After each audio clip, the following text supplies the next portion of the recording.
하나님 말씀은 레위기 4장 1절부터 7절, 5장 14절부터 19절 말씀입니다.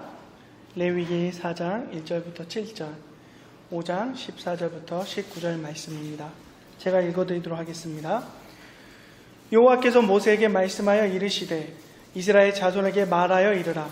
누구든지 여호와의 계명 중 하나라도 그릇 범하였으되 만일 기름 부음을 받은 제사장이 범죄하여 백성의 허물이 되었으면 그가 범한 죄로 말미암아 흠없는 숫송아지로 속죄 제물을 삼아 여호와께 드릴지니 그 숫송아지를 회막문 여호와 앞으로 끌어다가 그 숫송아지의 머리에 안수하고 그것을 여호와 앞에서 잡을 것이요 기름 부음을 받은 제사장은 그 숫송아지의 피를 가지고 회막에 들어가서 그 제사장이 손가락에 그 피를 찍어 여호와 앞 곧 성소의 휘장 앞에 7번 뿌릴 것이며 제사장은 또 그 피를 여호와 앞 곧 회막 안 향단불들에 바르고 그 송아지의 피 전부를 회막 문 앞 번제단 밑에 쏟을 것이며. 계속해서 읽어드립니다.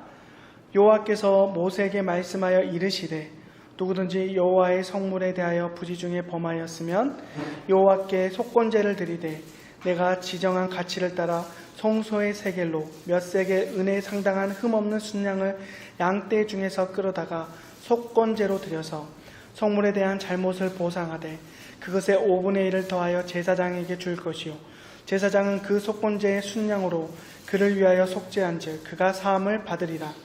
만일 누구든지 여호와의 계명 중 하나를 부지 중에 범하여도 허물이라 벌을 당할 것이니 그는 내가 지정한 가치대로 양떼 중 흠없는 순양을 속건제물로 제사장에게로 가져갈 것이요 제사장은 그가 부지 중에 범죄한 허물을 위하여 속죄한즉 그가 사함을 받으리라.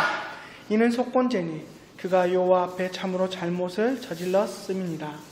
아멘. 기독교 역사 속에 변증서라는 글들이 존재합니다. 교회에 대한 잘못된 편견과 오해로부터 교회를 보호하고 변화하기 위해 작성된 후에 당시 세상 권력자들에게 전달한 글들을 통틀어서 변증서라고 합니다. 초대교회가 시작된 후 교회를 향한 여러 유머들이 존재해 왔습니다. 예수의 피와 살에 참여하는 성찬식은 식인 행위로 오해받았고요. 서로를 형제자매로 부르며 서로를 향한 사랑의 고백은 근친상간으로 하는 것으로 오해받았습니다. 예수를 자신의 주님으로 인정하는 신앙 고백은 로마 제국과 황제를 거부하는 불온한 반역 세력으로 여겨지게 만들었습니다. 결국 이러한 오해들은 교회를 향한 핍박과 박해를 고스란히 받게 만들었습니다. 세상의 오해와 박해를 대하는 초대교회의 태도에 대해서 함께 생각해 보겠습니다. 초대교회는 세상을 향해 칼을 들지 않았습니다. 이유는 단순했어요. 예수님의 방법이 아니었기 때문입니다. 우리 주님께서는 그런 식의 싸움을 명하신 적이 없습니다. 오히려 베드로가 예수님을 지키기 위해 뽑아든 칼을 다시 칼집에 집어넣으라고 말씀하셨습니다. 하지만 아이러니하게도요, 교회가 부패하고 부와 권력을 손에 쥐게 되었을 때 교회는 진리를 수호한다는 명목으로 수많은 사람들을 핍박하고 수많은 사람들을 죽여왔습니다. 하나님께로부터 받은 축복을 하나님의 뜻과 어긋난 모습으로 사용한 것입니다. 이로 인해 교회사 안에, 역사 안에 수많은 비극들을 교회가 만들어 왔습니다. 그러나 초대교회는 잘못된 오해와 편견을 해결하기 위해서 결코 칼을 뽑지 않았습니다. 그렇다고 해서 침묵하지도 않았습니다. 초대교회는 변증서를 통해 세상의 편견과 오해에 맞섰습니다. 초대교회는 예수님이 걸어가셨던 십자가의 길, 고난의 길을 묵묵히 걸어가며 증인의 삶을 통해 자신들의 믿음을 변증했습니다. 오늘날에도 교회를 향한 수많은 오해와 편견은 세상으로 하여금 교회를 공격하게 만들고 있습니다. 그렇다면 우리는 이 세상을 향해 어떻게 변증해야 할까요? 오늘 함께 레위기의 제사를 살펴보며 우리가 세상을 향해 외쳐야 할 변증의 내용이 무엇인지 함께 살펴보기를 원합니다. 코로나19로 인해 교회를 향한 더 많은 오해와 공격이 생겨나고 있습니다. 이러한 시대 가운데 하나님께서 우리에게 무엇을 원하시는지, 또한 함께 살펴보고 깨닫는 귀한 시간 되기를 바랍니다. 여러분, 성경 속 2대3 법칙을 혹시 들어보신 적 있습니까? 2대3 법칙. 성경 안에 2대3 법칙. 만약에 들어보신 적이 있으면 내일 병원 가셔야 돼요. 그런 건 없어요. 제가 발견해낸 법칙입니다. 혼자 내일 병원 가기 뭐 하면 제가 같이 가드릴게요. 10계명의 10계명 중 앞선 4계명은요, 하나님을 향한 신실함에 대해서 말하고요, 나머지 6개는 이웃을 향한 신실함, 이웃사랑에 대해서 말합니다. 4대6이죠. 비율로 치면 2대3이 됩니다. 흥미로운 것은요, 하나님께서 이스라엘에게 주신 제사에서도 같은 비율이 발견되는 거예요. 레위기의 5 제사 순서 혹시 알고 계시나요? 레위기의 5가지 제사 순서. 그죠? 이거를 쉽게 외우는 방법을 제가 알려드릴게요. 변소 화재 사건. 저희 강도사 고시 볼 때 이게 순서대로 막 적어내라 하는데 헷갈리잖아요. 은근히 헷갈리거든요.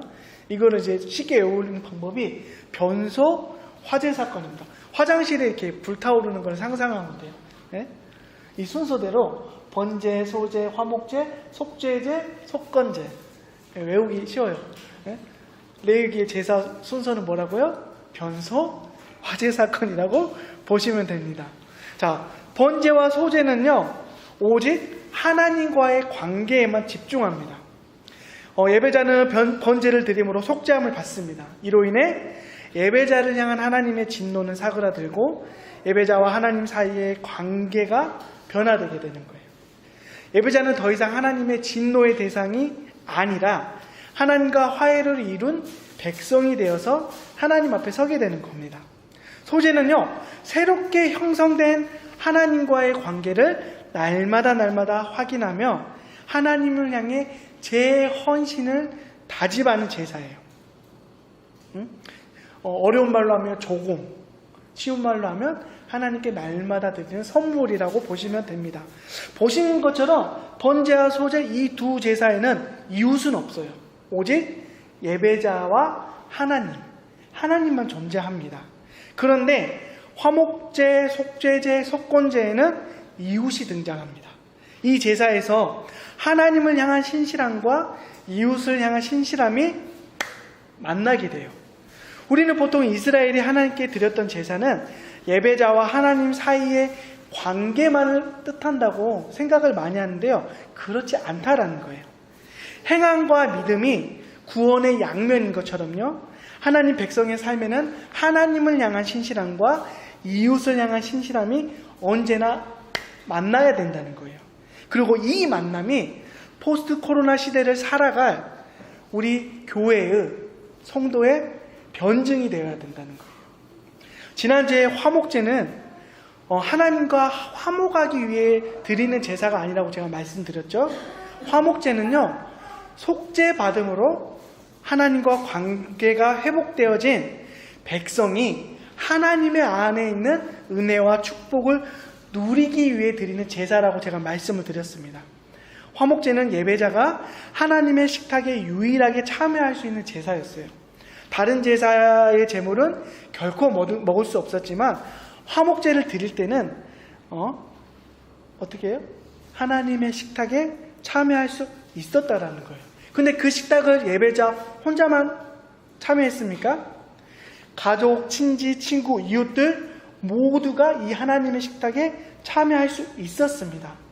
화목제라는 하나님의 식탁에 앉아 함께 먹고 마셨어요. 하나님으로부터 오는 은혜와 축복을 자신만 누리지 않았습니다.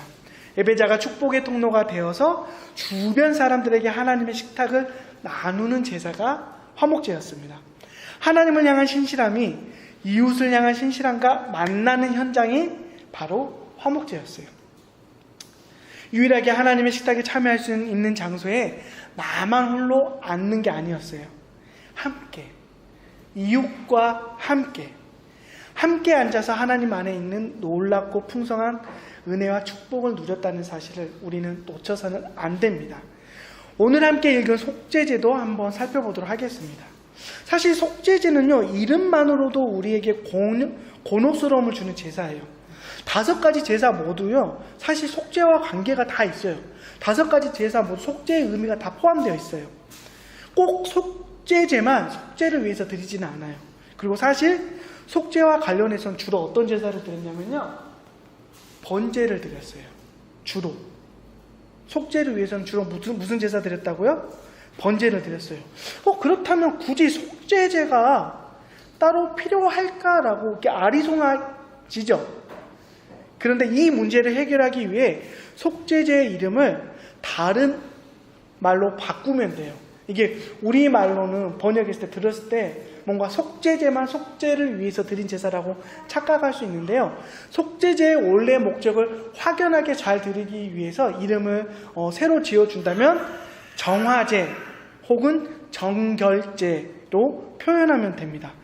이 단어만 들으면 속죄제가 어떤 목적으로 드려졌는지 확실하게 우리가 알 수 있습니다. 속죄제는요, 다른 제사하고는 달리 제물을 중심으로 소개가 되어지지 않아요. 번제만 봐도요, 가장 가치 있는 제물부터 그 제물 종류로 소개해 주거든요. 소, 양, 염소, 비둘기 이런 식으로. 그런데요, 속죄제는요, 예배자의 사회적 신분에 따라서 제사를 소개해 줍니다. 제사장이 드릴 때와 그리고 백성의 지도자와 일반 백성이 드릴 때를 이렇게 구별해서 설명해 줘요. 그리고 다른 제사에는 없는 독특한 순서가 속죄제 안에만 있습니다. 어떤 순서냐면요, 번제단 뿔에 제물의 피를 바르거나 성막안 휘장에 제물의 피를 7번 뿌리는 순서가 다른 제사에는 없는데 속죄제 안에만 있습니다. 이게 그 성막이거든요. 성막. 이스라엘 백성들이 광야 때 지었던 거. 이게 출입구고요. 여기가 이제 번제단. 제물을 여기서 태워서 하나님 앞에 올려드려요. 여기를 성소라고 하죠. 자, 이 성소. 자, 이거 번제단 이제 기억하시고요. 이 성소, 이 번제단 보면 이렇게 뿔이 있어요. 이 피를, 제물의 피를 이 뿔에 바른 거예요. 그리고 이 성소를 딱 들여다보면 이 성소에 들어가면 오른쪽에 떡상이 있고 왼쪽에 등잔대가 있어요. 그리고 여기는 향단. 향을 하나님께 피워 올려드리는 거고요. 이 성소와 지성소를 가로막는 게 이 휘장. 여기 보면 이렇게 휘장이 이렇게 내려와 있는데 여기다가 피를 7번 제사장이 뿌렸습니다. 자, 그렇다면 왜 번제단에 피를 바르고 이 성소한 휘장에 피를 뿌렸을까요? 요즘 코로나 방역하는 모습을 우리가 매스컴을 통해 많이 보았어요. 확진자가 발생했거나 방문한 곳에 뭐를 뿌리죠? 소독제를 뿌리죠. 혹시나 남아있을 바이러스를 죽이기 위해 소독제를 뿌려요. 마찬가지로 피를 바르고 뿌리는 이유는 죄로 오염된 이 성막을 정결하게 정화시키기 위해서 이런 순서가 있었다라는 거예요. 부정하고 죄 있는 인간이 이 성막 안을 휘젓고 돌아다니면 어떻게 될까요? 어떤 일이 발생할까요? 당연히 성막은 죄로 오염이 된다는 겁니다. 사람은 맡을 수 없는 죄의 악취와 사람은 보지 못하는 죄의 더러움은 하나님께 다 보여지는 거예요. 우리는 보지 못하고 우리는 맡을 수 없잖아요. 근데 이런 죄의 악취와 죄의 더러움은 누구 눈에는 고스란히 다 보여요? 하나님께는 다 보인다는 거예요. 그렇기 때문에 죄의 악취와 흔적을 정화시키지 않으면 하나님은 이스라엘 가운데 계속 거하실 수가 없는 거예요. 생각해 보세요. 여러분 집에 들어갔는데 누가 여러분 집 안에 인분을 온갖 더러운 쓰레기들을 잔뜩 발라놓고 집어넣어놨어요. 그러면 그 집에서 자거나 그 집에서 생활할 수가 있겠습니까? 못하죠. 그 집에서 다시 자거나 생활하기 위해서 어떻게 해야 돼요? 그 오염된 거를 깨끗하게 치워야 되죠. 그게 마찬가지라는 거예요. 속죄제의 피 바른과 뿌림은 바로 성막을 정화시켜서 하나님께서 이스라엘 가운데 계속 거하시도록 만드는 제사가 속죄제였다는 거예요. 일반 백성과 백성의 지도자들은 성막 뜰만 돌아다닐 수 있었잖아요. 그렇기 때문에 일반 백성과 백성의 지도자들은 번제단 뿔에만 피를 발랐어요. 성막을 왔다 갔다 할 수 있는 영역이 한정되어 있으니까. 근데 제사장이 자신을 위해 속죄제를 드릴 때는요, 이 성막 안까지 들어가서 휘장에 피를 뿌렸습니다. 왜요? 제사장은 평상시에 이 성소 안에 들어갔잖아요. 그렇기 때문에 제사장이 자신을 위해서 속죄제를 지을 때는 이 번제단에도 피를 바르고 이 휘장에도 피를 뿌렸다는 겁니다. 속죄제는 어떤 부정과 어떤 죄를 씻기 위해 하나님께 드렸을까요? 하나님의 백성이 부정한 동물의 사체에 닿았을 때, 그리고 부정한 사람과 접촉했을 때, 또 무심결에 하나님께 드린 맹세를 위반했을 때 속죄제를 드려서 자신과 성막을 정화시키는 거예요. 그런데 재밌는 거는요, 법정에서 이웃을 위해 증인의 의무를 행하지 않을 때도 이 속죄제를 드려야 했어요. 거짓 증언을 했을 때가 아니고요, 자신이 직접 목격해 놓고 억울한 상황에 놓인 이웃을 위해 증언하지 않을 때 속죄제를 드렸다는 거예요. 아니, 이웃에 대해 거짓 증거만 안 하면 됐지 굳이 증언을 안 했다고 해서 속죄제를 드릴 필요가 있을까라고 우리 생각할 수 있잖아요. 근데 그렇지 않다라는 거예요. 하나님께서는 이 백성들에게 이웃을 향한 신실함을 요구하시는 거예요. 이웃을 향한 신실함을 거부하는 것을 마치 죄의 악취와 더러움을 우리 삶에 묻히는 것과 동일한 것이라고 하나님께서 말씀하고 있는 겁니다. 지금 우리가 살아가는 시대는요, 철저히 자신의 이익으로 움직이는 시대입니다. 그렇죠? 자신에게 손해가 되거나 이익이 발생하지 않으면 굳이 우리는 나서지 않아요. 나서지 말라고 또 그렇게 가르치기도 합니다. 그런데 하나님께서는요, 어려움에 처한 이웃을 외면하는 모습과 그 마음 모두 죄라고 지적하고 계시는 거예요. 하나님을 향한 신실함과 하나님의 계명을 저버리는 것으로 여기시겠다라고 하나님께서 일침을 가하고 계시는 거예요. 자, 저와 여러분은 어떻습니까? 이웃을 향해 신실하십니까? 우리가 옆에 서줘야 할 사람들, 우리가 증인이 되어 힘이 되어줘야 할 사람들, 우리 주변에 누가 있습니까? 장애를 이유로, 다문화 가족이라는 이유로, 그리고 우리와 다르다는 이유로 외면과 차별을 받는 우리의 이웃들은 누구죠? 그 사람들에 대해서 교회와 성도가 그들에게 신실함을 나타내 줘야 된다고 하나님께서 우리에게 말씀하고 있는 거예요.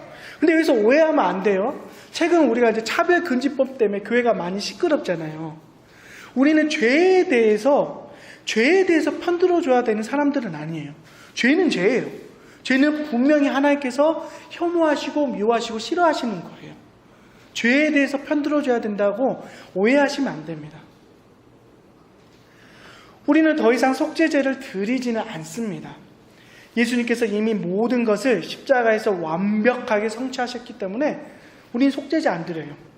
하지만 에베소서 4장 30절은 이렇게 말씀합니다. 죄를 지음으로 하나님의 성령을 근심하게 하지 말라. 예수 그리스도를 나의 구주와 주님으로 믿는 우리는 모두 성령 하나님께서 거하시는 하나님의 성전이에요. 우리 안에 누가 거하신다고요? 성령 하나님께서 거하십니다. 그런데 하나님의 성전인 우리가 하나님을 향해 신실하지 못할 때, 이웃을 향해 신실하지 못할 때 우리 안에 거하시는 그 성령 하나님께서 근심하신다는 거예요. 죄의 악취와 더러움을 우리 안에 묻힌다는 거예요. 이것은 우리 안에 계신 성령 하나님을 우리가 떠나라고 등 떠미는 것과 같다는 겁니다. 이웃을 향해 신실하지 못할 때, 이웃이 처한 위기와 어려움을 보고도 못 본 척할 때, 알고도 모른 척할 때 우리는 하나님께로부터 멀어진다는 거예요. 우리만 몰라요. 하나님께서 그 일로 인해서 근심하신다는 거예요. 속죄제는 이웃을 향한 잘못된 마음에서 돌이키라고, 무관심에서 돌이키라고 현재를 살아가는 우리에게 외치고 있습니다. 이 외침을 듣고 이웃을 향해 사랑으로 반응하는 모습이 바로 포스트 코로나 시대를 통과하는 교회의 변증이 되어야 합니다. 근데 속죄제만 그런 게 아니에요. 속건제 또한 하나님을 향한 신실함을, 이웃을 향한 신실함을 통해서 증명하라고 외치는 제사입니다. 속건제, 이름 어렵죠? 속건제. 뭘 의미하는 건지 모르겠죠. 속건제의 성격과 목적이 더 분명할 수 있도록 이름을 번역을 한다면 배상제사입니다. 배상제. 속건제는 하나님과 그리고 이웃에게 손해를 끼쳤을 때 그것을 배상하는 제사예요. 배상제사. 예배자가 성물을 부지 중에 먹거나 범했을 때 속건제를 드렸습니다. 누구에게 손해를 끼친 거냐면 하나님께 손해를 끼친 거예요. 성물은요, 온전히 하나님께 드려졌을 때 거룩하게 구별된 거잖아요. 그죠? 근데 자격 없는 사람이 그것을 범했을 때 속건제를 드려야 되는 거예요. 왜냐하면 하나님께 손해를 끼쳤으니까요. 그리고 하나님께 서원을 했어요. 어떻게 하면 하나님께 이거를 드리겠다고. 근데 이걸 지키지 않았을 때도 속건제를 드렸습니다. 왜냐하면 하나님께 손해를 끼쳤으니까요. 나병 환자가요, 정결해진 다음에 하나님께 드렸던 제사 중에 하나가 속건제였어요. 나병 환자는요, 율법에 의하면 나병으로 인해서 부정을 입은 사람입니다. 하나님의 백성 모두는 하나님께 드려진 사람이잖아요. 그런데 이 나병 환자는 이 부정함을 입었기 때문에 하나님께 가까이 나아갈 수도 없었죠. 하나님을 위해 무언가를 할 수도 없고 헌신할 수도 없어요. 원래 그래야 해야 되는 존재였는데 결국 나병 환자는 하나님께 뭐를 끼친 사람이에요? 손해를 끼친 사람이에요. 그렇기 때문에 나병 환자가 정결하게 됐을 때, 병에서 완전히 치유됐을 때 하나님 앞에 속건제를 드렸어요. 뭐 하는 거예요? 하나님께 배상의 제사를 드린 것입니다. 자, 여러분, 저와 여러분의 인생이 누구의 겁니다? 누구의 겁니까? 우리 겁니까? 결국 그렇지 않아요. 하나님 거예요. 저와 여러분은 예수님의 것입니다. 하나님께서 예수 그리스도의 피값으로 저와 여러분을 사셨습니다. 그렇다면 지금 저와 여러분은 우리 인생을 하나님께 온전히 드리고 있습니까? 하나님을 영화롭게 하는 일과 하나님을 영원토록 즐거워하는 일에 우리의 마음을 다 쏟고 있나요? 그렇지 않다면 저와 여러분은 하나님께 손해를 끼치고 있는 사람들입니다. 그런데 재밌는 거는요, 속건제가 하나님과 예배자 사이의 그 배상만을 다루지 않는다는 거예요. 6장 2절을 보면 이웃에게 재산상의 손해를 끼치는 것을 하나님께 신실하지 못한 것으로 간주하시겠다라고 말씀하십니다. 속죄제와 마찬가지로 이웃을 향한 신실함과 하나님을 향한 신실함을 연결짓고 있는 거예요. 교회와 성도는요, 관계의 교차로에 서 있는 사람입니다. 하나님과의 관계, 이웃과의 관계가 만나는 교차로에 우리의 삶이 굳건히 서 있어야 한다는 겁니다. 다른 것에 만족하고 다른 것에 충만해지는 것이 아니라 하나님을 향한 신실함과 이웃을 향한 신실함이 우리 삶에서 더욱더욱 넓게 만나야 된다는 거예요. 그런데 사람마다 이 만남의 폭이 달라요. 어떤 사람들은 하나님을 향한 만남의 폭이 이렇게 넓어요. 이렇게 넓어요. 그런데 이웃을 향한 만남의 폭이 이렇게 좁아요. 이건 비정상적이라는 거예요. 하나님을 향한 만남의 폭이 이렇게 넓다면 이웃을 향한 만남의 폭 또한 이렇게 넓어야 된다는 거예요. 성도는, 교회는 이 만남의 교차로에서 뿌리를 받고 살아야 돼요. 그리고 이 만남의 교차로가 더 넓어져야 되는 게 바로 교회이며 바로 성도라는 거예요. 앞서 우리는 더 이상 레위기의 제사는 드리지 않는다라고 말씀드렸어요. 하지만 하나님께서 저희에게요, 신약시대를 살아가는 저희에게 제사를 지내라고 명령합니다. 명령하는 제사가 분명히 있어요. 성경에 분명히 기록되어 있습니다. 히브리서 13장 16절에 이렇게 말씀합니다. 오직 선을 행함과 서로 나누어 주기를 잊지 말라. 하나님은 이 같은 제사를 기뻐하시느니라. 우리는 더 이상 동물 제사는 드리지 않습니다. 근데 하나님께서 우리에게 제사를 분명히 명하고 계시죠? 어떤 제사를 드리라고요? 선을 행함과, 오직 선을 행함과 서로 나누어 주기를 잊지 말라라고 하십니다. 구약 백성들이 왜 하나님께 제사를 드렸나요? 하나님께 나아가기 위해서 제사를 드렸잖아요. 그죠? 오늘날 성도가, 오늘날의 교회가 하나님께 더 가까이 나아가기 위해서 우리는 어떤 제사를 드려야 된다고요? 네, 선을 행하고 나누어 주는 일에 힘써야 된다는 것입니다. 이게 바로 신약시대를 살아가는 하나님의 백성에게, 우리에게 요구되어지는 제사라는 거예요. 앞서 저는 변증에 대해서 말씀드렸습니다. 포스트 코로나 시대를 살아갈 우리가 무엇으로 교회와 성도에 대한 잘못된 편견과 오해를 불식시킬 수 있을까요? 이웃을 향한 신실함이, 이웃을 향한 사랑이 세상이 납득할 수 있는 유일한 변증입니다. 예수님께서 뭐라고 말씀하셨습니까? 내가 너희에게 분부한 모든 것을 가르쳐 지키게 하라고 마태복음 28장 20절에 말씀하셨어요. 예수님께서 제자들에게 무엇을 분부하셨다고요? 사랑을 분부하셨습니다. 사랑을 명하셨어요. 십자가에 잡히셔서 십자가에 못 박혀 죽으시는 그 전날 밤에 제자들에게 새로운 계명을 주셨잖아요. 너희가 서로 사랑하면 세상이 너희가 내 제자인 줄 알리라 라고 말씀하셨습니다. 우리가 성경을 창세기부터 요한계시록까지 토시 하나 틀리지 않고 달달달 외우면 세상 사람들이 감화받을까요? 감화될까요? 감동받을까요? 우리가 진정성이 가득 담긴 목소리로 복음을 크게 외치면 세상이 교회를 향한 오해와 편견을 거둘까요? 거두지 않습니다. 여전히 세상은 교회를 향한 잘못된 오해와 편견을 갖고 있습니다. 교회를 향한 격한 도전이 닥쳐올 겁니다. 더 많은 사람들이 교회를 향해 손가락질하게 될 것입니다. 이럴 때일수록 우리는 하나님을 향한 신실함 속으로 더욱 깊이 들어가야 됩니다. 그리고 이웃을 향한 신실함, 이웃을 향한 사랑을 저와 여러분들은, 우리 신앙 공동체는 실천해야 됩니다. 선을 행함과 나눔의 삶, 이 삶에 교회는 앞장서야 한다는 겁니다. 두 신실함이 만나는 교차로를 우리 삶에서 더욱 넓혀가야 한다는 것입니다. 다른 변증은 없습니다. 다른 변증은 없습니다. 기도하시겠습니다. 하나님, 우리 삶에 하나님을 향한 신실함이 깊어지고 이웃을 향한 신실함이 선을 행함과 서로 나누는 일을 통해 더욱더 깊어지길 원합니다.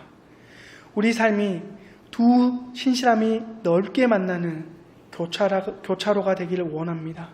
이를 통해 성도와 교회가 세상을 향해 담대하게 변증할 수 있도록 역사하여 주시옵소서. 담대하게 예수 그리스도처럼 증인의 삶을 살아갈 수 있도록 역사하여 주시옵소서. 예수 그리스도 이름으로 기도드립니다. 아멘.